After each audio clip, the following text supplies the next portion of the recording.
नमस्कार दोस्तों, इस वक्त मौजूद हो आप मेरे साथ हिंदुस्तान सीबी न्यूज पर और इस वक्त की बड़ी खबर के साथ हम आपके साथ मौजूद हैं। तो आप मेरे साथ बने रहिए हिंदुस्तान सीबी न्यूज पर और देखते रहिए आंखों देखा हाल।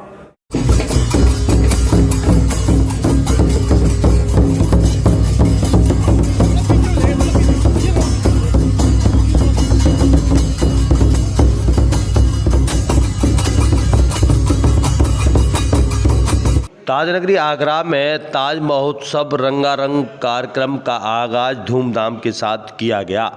2 साल बाद सजी संगीत और सुरों की महफिल तो आज़ादी के अमृत महोत्सव के संग ताज महोत्सव के रंग थीम पर महोत्सव का शुरुआत किया गया। जी हाँ दोस्तों, 2 साल बाद ताजनगरी में संगीत और सुरों की महफिल सजी। कला, शिल्प और संस्कृति के मंच ताज महोत्सव के आगाज के साथ पर्यटकों पर लगा ग्रहण हट गया है। मुख्य सचिव DS मिश्रा ने आयोजन का शुभारंभ किया। उन्होंने कहा कि इस महोत्सव में पूरे देश की संस्कृति के दर्शन होंगे।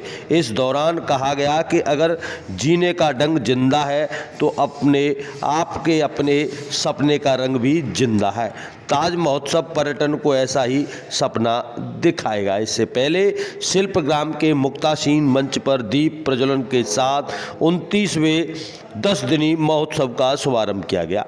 प्रदेश के मुख्य सचिव दुर्गा शंकर मिश्र ने आयोजन में मौजूद लोगों से कहा कि आगरा आओ और ऐसा देखो जो कहीं ना देखा हो। ऐसा महोत्सव होने से देश की कला, संस्कृति, शिल्प तथा व्यंजन विदेशों तक पहुंचते हैं। साथ ही पर्यटकों को भी बढ़ावा मिलेगा, जिसमें हम सभी का आर्थिक उन्नयन होगा। इससे देश और प्रदेश का भी उन्नयन होगा। उन्होंने कहा कि पिछले साल एक वैश्विक महामारी से पूरी दुनिया में फैल गई थी, जिसके चलते लोगों के जीवन को तबाह कर दिया था। उसके पहले 2019 और 20 में देश के सभी स्मारकों में लगभग 4 करोड़ से ज़्यादा लोग दीदार को पहुंचते थे। उसमें 10.5% यानी करीब 46 से 47 लाख लोग केवल ताजमहल को निहारने आते थे। यहाँ पर जो कार्यक्रम हो रहा है वह टेक्नोलॉजी की वजह से पूरी दुनिया देख रही है और आने वाले समय में टेक्नोलॉजी का तेज़ी से विकास होगा। उन्होंने कहा कि जब कुंभ का मेला होता है तो पूरे हिंदुस्तान के लोग करोड़ों की संख्या में कुंभ का मेला देखने पहुंचते हैं। तो आइए जाने क्या बोले मुख्य सचिव। ताज महोत्सव का उद्घाटन किया। आगरा की सांस्कृतिक पहचान है ताज महोत्सव। इस तरह से आगरा की पहचान ताज महोत्सव नहीं, आगरा की पहचान बहुत सारी चीजें हैं।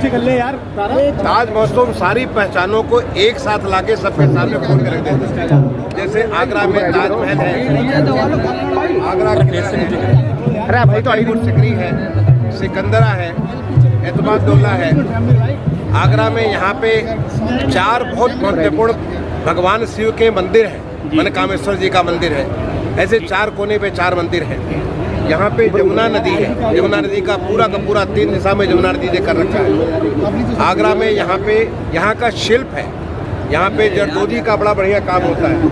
यहाँ पे चमड़े के ऊपर बड़े अच्छे काम होते हैं। यहाँ पे कपड़े के ऊपर बहुत अच्छे काम होते हैं। यहाँ पे पत्थर के ऊपर बहुत सारे काम होते हैं। यहाँ पे शिल्प है, यहाँ कला है और यहाँ पे वास्तुक शिल्प भी बहुत कुछ है। यहाँ का आर्किटेक्चर है। मतलब आगरा के बारे में, आगरा और मथुरा की शैली जिसको कहते हैं, मथुरा की शैली कहते हैं उसको, जो है तो ब्रज की शैली है। और यहाँ आसपास में तो ये सारी चीज़ों को एक साथ लोग, यहाँ का जो है संगीत है, अगर आप इन सारी चीज़ों को एक साथ एक मंच पे लाने का माध्यम है ताज महोत्सव। जैसे कि ताज महोत्सव के माध्यम से पूरे देश दुनिया को आप दिखाते हैं कि हमारे पास ये है और आप आओ इसको देखने के लिए। ये आप इसको 10 दिन दिखाते हैं और कहते हैं अगले 355 दिन के लिए आप यहाँ पे आइए और आकर के यहाँ की इन अलग अलग चीज़ों को, अलग अलग विधाओं को आप इसको आनंद लीजिए। क्योंकि पर्यटन जो है, हर आदमी पर्यटक होता है, हर कोई पर्यटक होता है। आप ये मान के चलो आप भी पर्यटक हो, तो हर कोई नई चीज़ को देखना चाहता है, समझना चाहता है, सब उसके अंदर से कुछ नई चीज़ निकालना चाहता है, अपने लिए निकालना चाहता है, परिवार के लिए निकालना चाहता है, कुछ विश्राम के क्षण लेना चाहता है। तो ऐसे लोगों के लिए आप उन सारे के सारे बुके, अब जैसे कि एक गुलदस्ते में तमाम सारे फूल हैं, अलग अलग किस्म के फूल हैं, अलग अलग साइज़ के फूल हैं, अलग अलग सुगंध के फूल। इसी प्रकार से सारी चीज़ों को ताज महोत्सव के माध्यम से आप सामने लाते हैं और सामने ला करके लोगों को बता देते हैं कि अगले 355 दिन दोबारा यहाँ आना है और आकर के यहाँ ठहरना है, और उससे यहाँ के लोगों को, जो हमारे नौजुवक नवजुतियाँ हैं, जो हमारे लोग हैं, उन लोगों को रोजगार देना। सर, एक दौर में आप डीएम रहे, क्लीन आगरा, ग्रीन आगरा नारा आपने दिया था। अब आगरा के लिए क्या विशेष आपके लिए क्या? देखिए, अब आगरा के लिए देखिए, आगरा हमारे देश का एक महत्वपूर्ण शहर है, औद्योगिक शहर भी है, पर्यटक शहर भी है। अब यहाँ पे आप देखिए कि यहाँ पे मेट्रो का विकास हो रहा है। जिस दिन ये मेट्रो हमारी चलेगी तो बड़ी तेज़ी से लोग एक तरीके से दूसरे तरफ तक चले जाएंगे और उससे एक पॉल्यूशन फ्री, बहुत अच्छा कन्वीनियंस, लोगों के लिए कंफर्ट होगा। मुकदमे भी दर्ज होते हैं लेकिन एक ईंट तक नहीं उखाड़ी जाती है, क्या इसके लिए किस तरह से आप देखते हैं? अगर जहाँ कहीं भी अवैध निर्माण होगा उसे रहने नहीं देंगे।